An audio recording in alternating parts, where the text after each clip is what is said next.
ಇದೆ ನೋಡಿ, ಚೆಕ್ ಮಾಡಿ. Live link ಕಳಿಸಿದೀನಿ.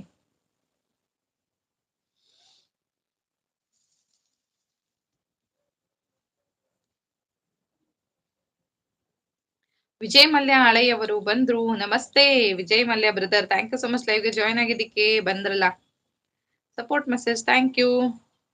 ನಮ್ಮ ಪ್ರೀತಿ ಗಟ್ಟಿಯಾಗಲು ಒಂದು ಅಡಿಪಾಯ ಸಿಕ್ಕಿದ್ದು ಅಲ್ಲೇ. ನಾವು ಹೋಗಿದ್ದ ಟೂರ್ ಹಂಪೆಯ ಬಗ್ಗೆ ನಾನು ಬಹಳ ಅದ್ಭುತವಾಗಿ ಅವಳಿಗೆ ಬರೆದುಕೊಟ್ಟೆ.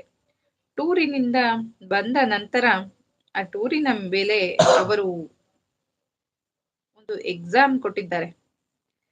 ಓ, super support, thank you Vijay Mallya brother, thank you. Good night Mamata ma'am ಅಂತ MK ಬ್ರದರ್ ಹೇಳ್ತಿದ್ದಾರೆ. Thank you so much MK brother, ಇಷ್ಟೊತ್ತು ಲೈವ್ ಅಲ್ಲಿ ಸಪೋರ್ಟ್ ಮಾಡಿದ್ದಕ್ಕೆ. ಸಿ ಯು ಸೂನ್ ಅಂತಿದ್ದಾರೆ. ಸುಮ್ನಿರಿ, ಹುಷ್, ಎಲ್ಲ ರಾಜ ದರ್ಬಾರು ಸದ್ದಾಗ್ಬೇಕು, ರಾಜಮಾತೆ ಬರ್ತಿದ್ದಾರೆ. ಜೈನ್ ಕುಮಾರ್ ಸರ್ ಅಂತ. ಓಹೋ ಹೋ, ಹಾಯ್ ಹಾಯ್ ಹಾಯ್. ಎಷ್ಟು ಗಂಟೆ ರೀಚ್ ಆದ್ರಿ? ನಾವು 9:30 ಆಗಿತ್ತು. 9 ಆಗಿತ್ತು. Hi hi.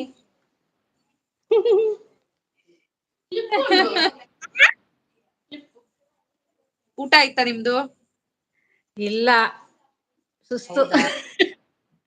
ಅವರೆಲ್ಲ ಮಕ್ಕಳೆಲ್ಲ ಆಟ ಆಡ್ತಿದ್ದಾರೆ ಹೊರಗಡೆ. ಪುಟ್ಟವನ್ನ ಬಂದು ಹೋದ, ಬಂದು ಜಾಯ್ನ್ ಆಗಿ ಸ್ವಲ್ಪ ಹೊತ್ತು ಇದ್ದು ಹೋದ. ಅವನೇ ಫಸ್ಟ್ ಜಾಯ್ನ್ ಆಗಿದ್ದು. ಶಿವಣ್ಣ ಇಲ್ಲಿ ಇದ್ದಾರೆ, ಶಿವಣ್ಣ ಲೈವ್ ಕೇಳ್ತಾ ಇದ್ದಾರೆ. ಶಿವಣ್ಣ ನಮಸ್ತೆ. ಶಿವಣ್ಣ ನಮಸ್ತೆ. ಶಿವಣ್ಣ ನಮ್ಗೂ ಸುಸ್ತು ಅಕ್ಕ, ಜರ್ನಿ ಮಾಡಿ ಮಾಡಿ ಸಾಕಾಯ್ತು ನಂಗೆ ಇವತ್ತು. ಒಂದು ಮಾಡಕ್ ಬೇಡ ಅಂತ ಬಿಟ್ಟೆ, ಮತ್ತೆ ವಿಶ್ವಣ್ಣ ಅವ್ರೆಲ್ಲರೂ ಬರ್ತಾರೆ ಅನ್ಕೊಂಡು ಮತ್ತೆ ಲೈವ್ ಆನ್ ಮಾಡಿದೆ ನಾನು. ಬರ್ತಾರೆ ಇವಾಗ, ಬರಬಹುದು. ಎಷ್ಟೊತ್ತಿಗೆ ಸ್ಟಾರ್ಟ್ ಮಾಡಿದ್ರಿ ನೀವು ಟುಗೆದರ್ ಲೈವ್? 30 ಮಿನಿಟ್ಸ್ ಆಗಿದೆ. 30 ಮಿನಿಟ್ಸ್ ಆಯ್ತು.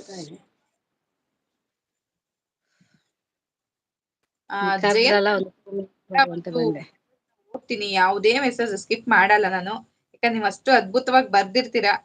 ನಾನೆಲ್ಲ ಮೆಸೇಜ್ ರೀಡ್ ಮಾಡ್ತೀನಿ, ಓಕೆನಾ? ರಾಹುಲ್ ಬಂದ್ನಾ? ರಾಹುಲ್ ಇದ್ದಾನೆ, ಬಂದು ಹೋಗಿದ್ದಾನೆ. ಎಲ್ರು ಕರ್ಕೊಂಡ್ ಬರಕ್ ಹೋಗಿದ್ದಾನೆ. 10 ನಿಮಿಷ ಟೈಮ್ ಕೊಡಿ, ಎಲ್ರು ಬರ್ತೀವಿ ಅಂತ ಹೇಳಿ. ಶಿವಣ್ಣ ನಮಸ್ತೆ. ನಮಸ್ತೆ, ಅದೃಷ್ಟ ದೇವತೆಗೆ ಅಂತ ಹೇಳ್ತಿದ್ದಾರೆ. Thank you so much. ನಿಮ್ ಪ್ರೀತಿಗೆ ಯಾವತ್ತು ಚಿರಋಣಿ ಶಿವಣ್ಣ. ಅಕ್ಕ, ನಾನು ಟಾಪಿಕ್ ಇಟ್ಟಿದ್ದೀನಿ ನೋಡಿ, ಇಲ್ಲಿ ಒಂದು ಟಾಪಿಕ್ ಇದೆ. ಟಾಪಿಕ್ ಬಗ್ಗೆ ಮಾತಾಡಿ ನೀವು. ಏನಂತ ಹೇಳಿ. ಜೀವನದ ಮೊದಲನೇ ಪ್ರೀತಿ. ಜೀವನದ ಮೊದಲನೇ ಪ್ರೀತಿ ಯಾರು ಅಂತನಾ? ಹೌದು, ಮೊದಲನೇ ಪ್ರೀತಿ ಅಮ್ಮನೇ. ಅಮ್ಮ. ಸೋ ನೈಸ್, ಚೆನ್ನಾಗಿದೆ ಟಾಪಿಕ್. ನಮ್ಗೆ ಇದು ಮಾಡೋಕೆ ಅಮ್ಮನೇ ಅಲ್ವಾ? ಹೌದು, ನಮ್ಮ ಫಸ್ಟ್ ಹೀರೋಯಿನ್. ಎಲ್ಲಾನು ಅಪ್ಪ ಆದ್ರೂ ಮತ್ತೆ ಸಿಗೋದು ನಮ್ಗೆ ಫಸ್ಟ್ ಅಮ್ಮನೇ ಅಲ್ವಾ? ನಮ್ಗೆ ಬುದ್ಧಿ ತಿಳಿದ ನಂತರ ಅಪ್ಪ ಸಿಗೋದು. ಅಪ್ಪ ಸಿಕ್ಕ ನಂತರ ಅಪ್ಪ ಹತ್ರ ಆಗ್ತಾರೆ, ಅಮ್ಮ ಸ್ವಲ್ಪ ದೂರ ಆಗ್ತಾರೆ. ಅಂದ್ರೆ ಅಪ್ಪನ ಎದುರುಗಡೆ ಅಮ್ಮ ಸ್ವಲ್ಪ ಪಾರಾಗ್ತಾರೆ, ಅಪ್ಪ ಹತ್ರ ಆಗ್ತಾರೆ ಅಲ್ವಾ? ಹೆಣ್ಮಕ್ಳಿಗೆ ಅಪ್ಪನೇ ಹೀರೋ, ಅಮ್ಮನೇ ಬದ್ಲ ಪ್ರೀತಿ. ಹೌದು, ಉಲ್ಟಾ ಅಲ್ಲಿ. ಹೌದೌದು. ಮತ್ತೆ ಮದುವೆ ಆದ ನಂತರ ಅಂಡರ್ಸ್ಟ್ಯಾಂಡಿಂಗ್ ಎಲ್ಲ ಬಂದ್ರೆ ಗಂಡನು ಆ ಪ್ರೀತಿನ ಕೊಡ್ತಾರೆ, ತಾಯಿ ಪ್ರೀತಿನೂ ಕೊಡ್ತಾರೆ, ತಂದೆ ಪ್ರೀತಿನೂ ಕೊಡ್ತಾರೆ.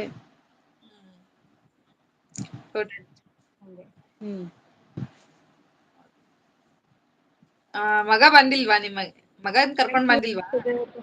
ಬಂದಿದ್ದಾರೆ. ಯಜಮಾನ್ರು ಬಂದಿಲ್ಲ, ನಾವು 3 ಮಂದಿನೂ ಬಂದಿದ್ದೀವಿ. ರಜೆ ಇದೆಯಲ್ಲ, ಹಾಗೆ ಬಂದಿದ್ದಿಲ್ಲ. ಒಂದು ಫಂಕ್ಷನ್ ಇದೆ, ಮದುವೆ ಫಂಕ್ಷನ್.